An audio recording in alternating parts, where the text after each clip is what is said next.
C'est toujours un plaisir de vous informer, mesdames, messieurs. Merci de suivre cette nouvelle session d'information dont voici le titre. C'est sans fondement scientifique que l'ancien ambassadeur et sous-secrétaire d'État américain Herman Cohen a réagi à propos de la thèse de Mirindi selon laquelle l'actuel chef de l'État pouvait briguer un autre mandat. D'après cet Américain qui s'ingère dans les affaires congolaises, si Joseph Kabila brigue un autre mandat, la communauté internationale le qualifiera d'illégitime. Paradoxalement, Herman Cohen admet quand même que cette possibilité est juridiquement reconnue au chef de l'État. Et puis la Banque centrale du Congo promet de disponibiliser le coupure de 50, 100 et 200 francs congolais, ce pour la prise en compte des prix du transport maintenu à 650 francs congolais. Cette résolution ressort de la réunion du mardi 22 mai 2018 entre le ministre de l'économie nationale, la Banque centrale et les responsables des transports publics et en commun. Ces petites coupures seront disponibles dans les différentes banques commerciales ainsi que dans les guichets uniques. Enfin, la région du Kasaï est frappée par une famine extrême, c'est ainsi qu'a déclaré le député national André Koldel Loubaya. D'après ces députés, cette situation fait suite à l'insécurité et à la surmilitarisation de la région depuis les violences perpétrées par les miliciens Kamina Sampou.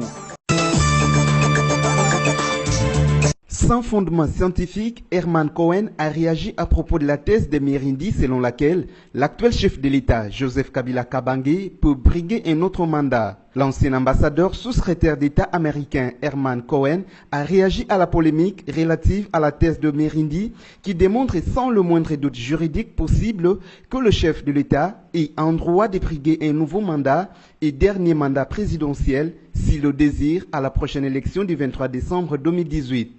Cela est dû suite au premier amendement de la Constitution par la loi numéro 011/02/2011 du 20 janvier 2011 qui a ramené les compteurs du nombre de mandats présidentiels à 0. Herman Cohen a réagi sur son compte Twitter le lundi 21 mai pour exprimer épidermiquement son désaccord éventuel.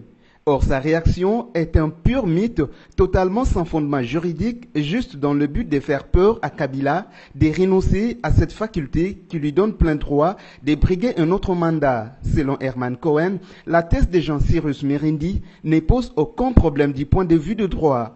Mais sa problématique réside du point de vue politique. Il est de plus en plus probable que le président de la RDC, Joseph Kabila Kabange, s'attend à ce que la Cour constitutionnelle statue que l'amendement constitutionnel de 2006 l'autorise à se présenter de nouveau en 2018, malgré une limite de 2 mandats. Si cela se produit, je peux garantir que la communauté internationale le considérera comme illégitime, a-t-il tweeté.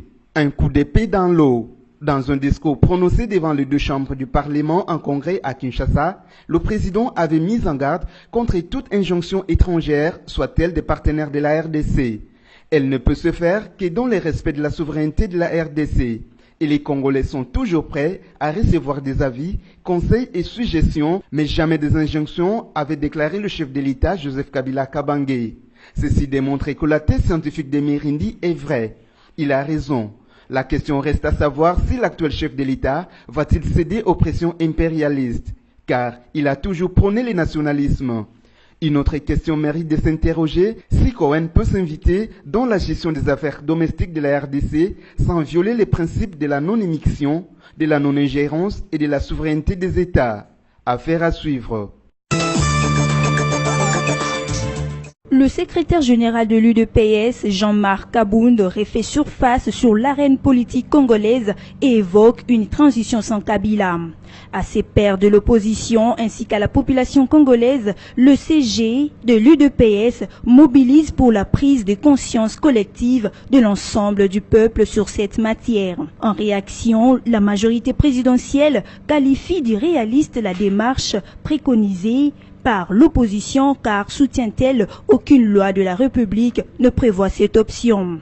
D'après le secrétaire général adjoint de la majorité présidentielle, Joseph Kokoniangi, qui réagit aux propos de Kabound, c'est une catastrophe d'alimenter un débat autour d'une transition sans Kabila, vu que tout l'arsenal juridique congolais ne prévoit pas une telle situation. Par ailleurs, Joseph Kokoniangi estime que l'opposition congolaise n'est pas prête à aller aux élections. Selon lui, c'est plutôt cette opposition qui refuse toutes les dispositions prises des élections crédibles et apaisées. Il est cependant temps de protéger et de continuer à reconstruire le pays, a-t-il déclaré. Le président de l'Union pour la démocratie et le progrès social UDPS, Félix Tshisekedi, et Moïse Katumbi Chapoué, président de la plateforme électorale Ensemble pour les changements, se sont rencontrés le lundi 21 mai 2018 à Washington, la capitale des États-Unis d'Amérique.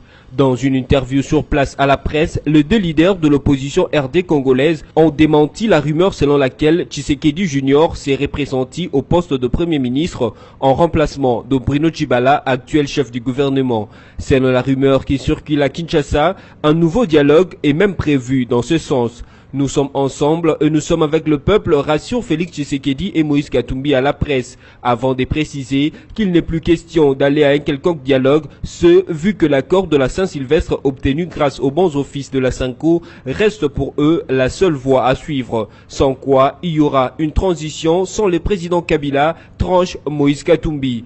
Du côté du pouvoir, l'on a toujours insisté sur la tenue des élections à la date prévue par la CENI le 23 décembre 2018 et rejette l'idée d'une quelconque transition avec ou sans le président Joseph Kabila. Il est aussi impérieux de rappeler que les affaires de la République démocratique du Congo se traitent en RDC et non sur une terre étrangère. Le Conseil de sécurité de l'ONU exige du gouvernement congolais la levée des mesures interdisant les manifestations publiques. Emboîtant les pas à Antonio Guterres, secrétaire général de l'ONU, le Conseil de sécurité de l'ONU exige au gouvernement congolais la levée immédiate de l'interdiction des manifestations publiques. Ce énième appel est intervenu lundi 21 mai 2018 après la réunion de la nouvelle session spéciale consacrée à la crise congolaise et tenue au Palais des Verts à New York, siège du Conseil de sécurité. Pour l'organe de prise de décision de l'ONU, le libre exercice de manifestations publiques permettra de déboucher sur les élections inclusives prévues le 23 décembre de l'année en cours, selon les calendriers de la CENI. Dans un autre registre, le Conseil de sécurité exige aussi que soient matérialisées les mesures de décrispation politique convenues sans lesquelles les élections ne seraient pas inclusives. Émettant dans la même longueur d'onde que le secrétaire général de l'ONU, les 15 membres du Conseil de sécurité redoutent le pire en cas de la non-tenue d'élection à la date prévue. Le vice-gouverneur et gouverneur ad interim de la province de la Tchopo, Gaspard Assengé Akoko, a suspendu provisoirement les activités de la police des circulations routières PCR le mardi 22 mai 2018. Cette suspension provisoire est motivée par les échauffourées entre la PCR et les motocyclistes qui ont troublé l'ordre public à Kisangani. Tout est parti des disputes entre les forces de l'ordre et les motards, au cours desquels un motard a été blessé et amené au centre médical le plus proche. Pour se justifier, les agents de l'ordre déplorent le non-respect du code routier de la part des chauffeurs de taxi en général. D'après une source locale, la situation est restée tendue toute la journée du mardi 22 mai 2018 à Kisangani, chef-lieu de la Tchopo, où la police a recouru au tir de sommation pour disperser ceux qui s'attroupaient sur les lieux de l'incident. Les autorités locales ont organisé une réunion de sécurité ce mercredi 23 mai 2018 afin de statuer sur la question. La République démocratique du Congo prend part active à la 53e Assemblée annuelle de la Banque africaine de développement. Henri Yav Molang, ministre congolais des Finances, conduit une forte délégation congolaise à Busan, deuxième ville de la Corée du Sud, où le Dr Adizana, président de la Banque africaine de développement, a ouvert solennellement le 22 mai la 53e réunion des assemblées annuelles, ont indiqué les sources de communication du ministère congolais des Finances. À en croire le même source, ces rencontres sont très importantes pour tous les pays membres du groupe de la Banque africaine de développement, dont chacun cherche à tirer le meilleur profit en termes de financement de projets pour cette institution financière internationale. Aussitôt arrivé à Busan, le ministre Henri Yav, gouverneur du pays de la RDC, pris la Banque africaine de développement, a pris part aux côtés de ses pairs à la réunion du groupe Afrique centrale, qui est composé du Cameroun, de Burundi, de la République centrafricaine, de la République du Congo, de la RDC et du Tchad. Ensemble, ils ont passé en revue les différents projets financés par la Banque africaine de développement. Ce, après la lecture du rapport de l'administrateur de ces groupes. La Banque centrale du Congo promet de disponibiliser le coupure de 50, 100 et 200 francs congolais, ce pour la prise en compte de prix du transport maintenu à 650 francs congolais. Cette résolution ressort de la réunion du mardi 22 mai 2018 entre le ministre de l'économie nationale, la Banque centrale et des responsables de transport public et en commun. Sur les artères de Kinshasa, le commerce de petites coupures se porte bien, avec un billet de 1000 francs où le conducteur achetait à 900 francs congolais des petites coupures. Après la récente hausse du prix du transport, les changeurs de petites coupures avaient revu à la hausse leur offre. Ils se sont mis à donner au conducteur 800 francs congolais au lieu de 900 en échange d'un billet de 1000 francs. Ce qui a été à la base de malentendus entre le conducteur et les passagers, car personne ne voulait laisser à l'autre son argent quand il s'est posé un problème d'échange. Les petites coupures seront disponibles dans les différentes banques commerciales et dans les guichets uniques. Elles aideront le conducteur à rendre la différence plus facilement à leurs passagers. Par ailleurs, le gouverneur de la ville de Kinshasa, André Kimbutayango, a insisté sur le respect de la tarification fixée récemment par l'hôtel de ville. La région du Kasaï est frappée par une famine extrême, a déclaré le député national André Claudel Loubaya. Cette situation touche principalement la province du Kasaï et du Kasaï central. Cette détresse humanitaire se justifie par rapport au manque d'accès des populations à la zone économique, ce, suite à l'insécurité et à la surmilitarisation de la région depuis les violences perpétrées par les miliciens Kamwina Nsapu. Aujourd'hui, la population n'est plus dans les villages, certains sont partis dans les provinces voisines et d'autres encore se sont réfugiés en Angola. Ce qui fait que la zone économique des deux Kasaï reste vide, a-t-il déclaré. En conséquence, poursuit-il, il est observé un manque d'activité, mais aussi des locomotives wagons pour approvisionner les deux provinces en carburant. Du reste, la population demande au président de la République, Joseph Kabila Kabange, garant de la paix, de s'impliquer personnellement afin de lever la militarisation de ces deux provinces. 25 migrants africains ont été secourus par deux pêcheurs au large de côtes du Brésil. Âgés de 19 à 35 ans, ces migrants avaient quitté l'Afrique de l'Ouest il y a 5 semaines. À bord de cette embarcation de fortune, des migrants sénégalais, guinéens, nigériens et sierra-léonais avaient expressément quitté leur pays d'origine, ceux à destination du Brésil où ils espèrent trouver du travail. Leur voyage maritime a commencé au Cap-Vert à la mi-avril. Mais par malheur, la traversée s'est transformée en cauchemar.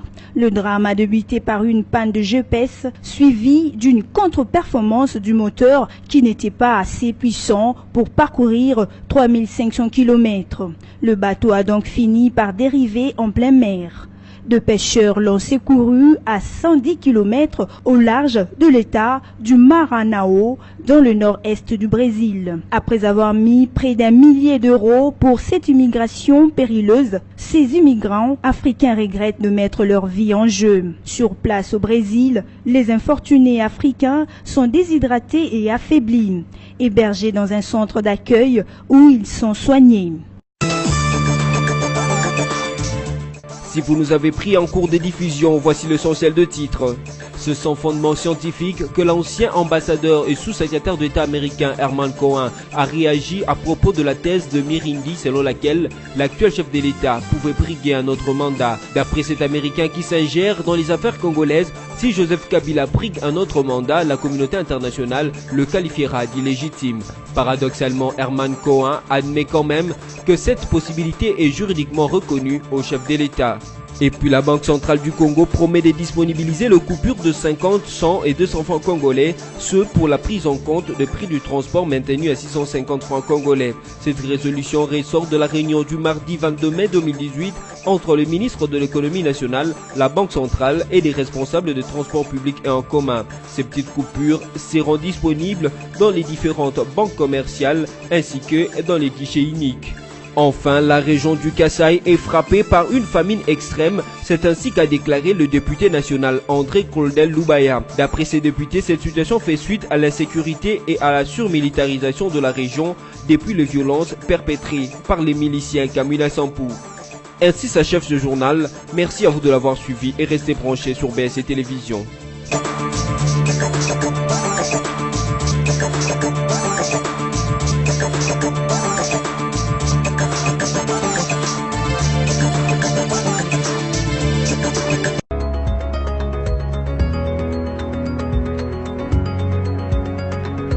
Bienvenue à tous à la revue de presse en ligne de ce mercredi 23 mai 2018, sélectionné résumé pour vous sur BSC TV. Ouvrons cette revue de presse avec les sites internet du groupe BSC Congo Virtuel qui titre « L'opposition, pas chaud pour les élections ». Alors que la CENI demeure ferme quant à son engagement à respecter les échéances électorales et que la majorité ne fait plus mystère de son engagement pour les élections, l'opposition multiplie des réclamations, des accusations et des soupçons qui résonnent plutôt qu'une volonté voilée de ne pas aller aux élections, du moins pas en décembre 2018. Corneille Nangaa est ferme, les élections auront lieu le 23 décembre 2018, mais il pose de préalables que le gouvernement lui donne l'argent nécessaire et que la majorité lui produise des lois essentielles. Des 5 contraintes qui ont été partagées par la classe politique afin que se tiennent les élections et dans les meilleurs délais. De lors, c'est-à-dire au sortir des négociations politiques en décembre 2016 et quelques mois plus loin avec les tiraillements autour de l'arrangement particulier, chacun s'était mis à sa tâche et chaque jour qui passe en rajoute aux convictions quant à l'effectivité de l'échéance de fin décembre. Pas pour tout le monde, car des voix discordantes se font de plus en plus entendre et qui semblent indiquer que ce n'est pas tout le monde qui a vraiment envie d'aller aux élections. Poursuivons cette revue de presse avec Forum des As qui note en grand titre « En cas de non-tenue des élections en décembre prochain, le tandem Faci-Katumbi opposé à un nouveau dialogue ». En tournée euro-américaine, Félix Tshilombo Tshisekedi, président national de l'UDPS, principal parti de l'opposition en RD Congo, a rencontré le lundi 21 mai à Washington Moïse Katumbi Chapwe, président de la plateforme électorale Ensemble créée récemment à Johannesburg. Dans une interview minute accordée sur place et le même lundi à la presse, Félix Tshisekedi et Moïse Katumbi ont éclairé la lanterne de l'opinion sur une rumeur qui circule dans les rues de Kinshasa selon laquelle Tshisekedi Junior serait en passe d'être nommé Premier ministre en remplacement de Bruno Tshibala, actuel chef de l'exécutif. À en croire la rumeur, un nouveau dialogue serait même prévu dans ce sens. Nous sommes ensemble et nous sommes avec le peuple, rassure-t-il. Aujourd'hui, comprenez-nous bien, que tout le monde nous entende clairement. Il n'est plus question d'aller à un quelconque dialogue. L'accord de la Saint-Sylvestre obtenu grâce au travail des évêques de la Cinco est la voie à suivre. Si Kabila n'applique pas cet accord, il y aura une transition et elle se fera sans lui, tranche Moïse Katumbi. Bouclons cette revue de presse avec les sites okapi.net qui écrit « Grève de transporteurs, la Banque centrale va rendre disponibles les petites coupures de francs congolais ». La Banque centrale du Congo BCC promet de mettre à la disposition de transporteurs les petites coupures de 250 francs congolais, a affirmé mardi 22 mai le président de l'association de chauffeurs du Congo ASECO Jean Mutombo. Les petites coupures, a-t-il précisé, seront trouvables dans les différentes banques commerciales et dans les guichets uniques. Elles aideront le conducteur à rendre la monnaie plus facilement à leurs passagers. Sur les artères de Kinshasa, le commerce de petites coupures se porte bien. Avec un billet de 1000 francs congolais, le conducteur achetait des petites coupures à 900 francs. Après la récente hausse du prix du transport, les changeurs de petites coupures avaient revu à la hausse leur offre. Ils donnaient au conducteur 800 francs congolais au lieu de 900 pour gagner 200 francs congolais pour un billet de 1000 francs. Par ailleurs, le gouverneur André Kimbuta a insisté sur le respect de la tarification fixée par l'hôtel de ville, a ajouté Jean Mutombo à l'issue de la réunion avec le ministre d'État et ministre de l'économie nationale Joseph Kapika en présence de 2 ministres du gouvernement provincial, les responsables des sociétés de transport Transco et New Transkin. Ainsi prend fin cette revue de presse. Merci de rester fidèle à BSC Télévision, votre télé pour mieux vous informer.